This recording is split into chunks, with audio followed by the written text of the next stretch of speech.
এই যে আমাদের পুরটা রেডি হয়ে গেছে, এটাকে ঠান্ডা করে নিয়েছি। এখানে আমি বাজার থেকে কিনে আনা ব্রেড ক্রাম্ব নিয়েছি। এখানে ময়দা কিছুটা পানিতে একটু পাতলা একটা ব্যাটার তৈরি করে নিয়েছি। আর এখানে ময়দা আর পানিতে যেন আঠার কাজ করে সেজন্য একটা ঘন ব্যাটার তৈরি করে নিয়েছি।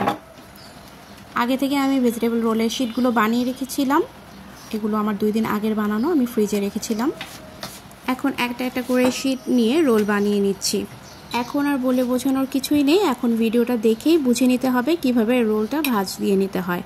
অনেকেই আছেন খুব এক্সপার্ট রোলের ভাঁজ দিতে, আবার অনেকেই আছেন এই কাজে তেমন একটা দক্ষ না। যারা নতুন আর কি, তাদের জন্য এই ভিডিওটা হয়তো বা কাজে আসবে। আমি 2 পদ্ধতিতে দেখাচ্ছি। প্রথমটা আমি পুর দিয়ে তারপর সাইড থেকে গ্লু লাগিয়ে নিয়ে এভাবে ভাঁজ দিয়ে নিয়েছি। আর দ্বিতীয়টা আমি পুর দিয়ে তারপর 2 পাশ থেকে ভাঁজ দিয়ে গ্লু লাগিয়ে তারপর রোল করে নিয়েছি। দ্বিতীয় ভাঁজটাই আমার কাছে সবচেয়ে বেশি সহজ মনে হয়। আপনাদের কাছে কোনটা বেশি সহজ মনে হয় কমেন্ট করে জানাতে পারেন। আশা করি ভিডিওটা নতুনদের জন্য কাজে আসবে। চেয়েছিলাম রোল তৈরির A to Z পদ্ধতি আপনাদের দেখাতে, বাট সময় স্বল্পতার কারণে সেটা আর হয়ে ওঠেনি।